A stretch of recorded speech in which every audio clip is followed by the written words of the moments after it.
Xfinity Center. I'm Wayne Viner. That's Bruce Pazza. This is Terp great Jeff Baxter. 75-72. Bruce, what'd you think? Great win, great guard play. Herder and Mello simply clutch as a great Maryland guard. You gotta love it. I truly embrace the fact that both Mello and the little guy, I call him a little guy because he's such a small guy, but he plays with a big heart. They played very well.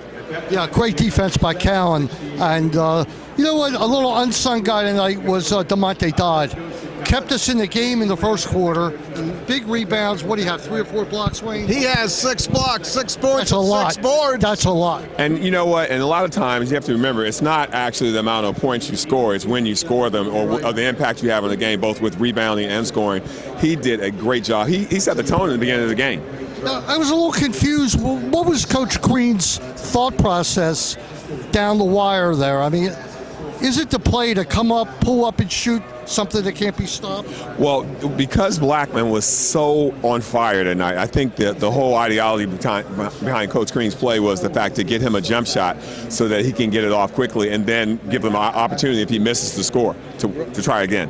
Well, Cowan was the guy that could at least have a shot at shutting him down. The quickness, he could stay up on him. Anybody who switched off, Blackman just shot over. Cowan did what smart guards do. He actually stayed up in his waistline. He never gave Blackman any room to even put the ball down, and it was very evident at the end of the game because Cowan was right in his gut, and Blackman had to drive to the bucket and then give it up. Assess the performance tonight of Justin Jackson, another freshman from Maryland. I love all of those freshmen from Maryland. They're playing with such poise and passion, which is reflective of the coaching staff and the job that they're doing here. Justin Jackson was big. He came up big, and I like the fact that Herder, he plays both ends of the court, defense and offense. This is the Northwestern Mutual postgame show. We're going to talk a little bit more about Kevin Herder when we come back in a second.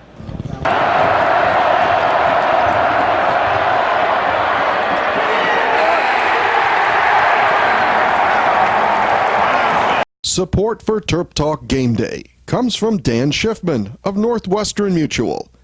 Team up with the right financial partner to advise you on your personal and financial plans. You and Northwestern Mutual, stronger together. You can reach Dan at 301-698-8955 or on the web at www.danschiffman.com. That's DANSCHIFFMAN, danschiffman.com, and 301-698-8955. We're back here at Xfinity Center. This is Jeff Baxter. We're talking about Kevin Herder, one of the stars of Maryland's 75-72 win. Kevin has 11 points, but those threes were backbreakers. They were, and again, I talked earlier about it's not actually the amount of points you score, it's actually when you score them, and Herder, he did the job of hitting them at the right time. Bruce, Maryland had so many chances from 5 minutes to 2 minutes. He kept saying if they could just get a lead. Once they got the lead, it kind of made it a back and forth game. It certainly wasn't like over, but you got in that motion of who was going to finish at the end. It's a tough place to win. You know that, Jeff. This is a brutal place to win for opposing teams. You know, Maryland comes up strong down the wire here. Maybe they get a call or two, but that's not unusual. But it's really a shame.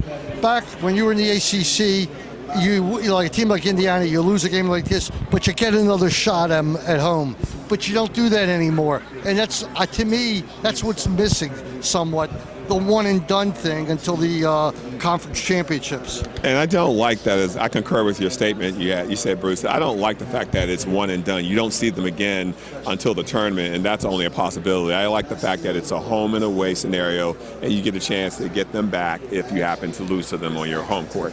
So you said they got a couple calls. I don't know when traveling stopped being part of the game. No, I don't mean that. Listen, Trimble was getting slaughtered underneath early on, no calls.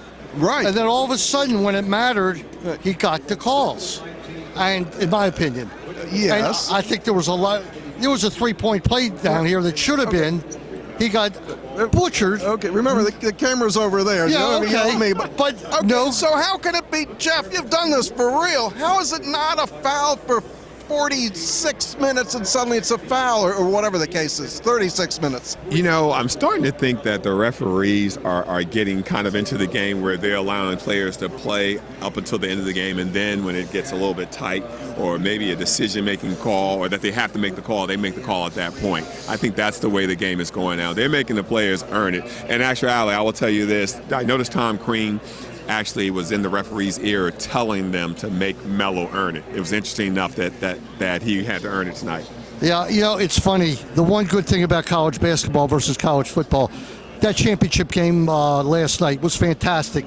But those stoppages in play were just beyond, they were excruciating. They took the momentum out of the game somewhat. And what is the difference? It's a game. So here tonight we were talking about that call could have been reviewed. Who cares? You know, at the end of the day, 99 times out of 100, the better team wins. I agree fully, 100%. And it happened tonight, 75-72. Terps, that's Bruce Posner, Jeff Baxter. I want to get Jeff one more Viner. question before we go. All right, you've been to a few games now. You're watching them close. They're 3-1. It's awful early. You got 14 games left. What do you see this team for the rest of the year? Because we know every game's a war in the Big Ten. The Big Ten is literally a mirror image of the ACC, where it is a war, just what you said. I see this team actually finishing in the top 3 in the Big Ten because they have the passion, but more importantly, they're growing. These kids are growing every single game. I saw them at the beginning of the year, and now I see them now, and they are growing every single game. So I see them in the top 3 in the Big Ten. Okay, that's great. All right, Wayne, All right. wrap? Wrap it up. Maryland 75-72 from the Xfinity Center, and as Bruce would say, drive safely. We will see you on Terp Talk on the radio Thursday night this week. 5:45, and also thanks to Northwestern Mutual and Dan Schiffman. You need investments to be made. Believe me, he's the guy to go to. I do, and Wayne does.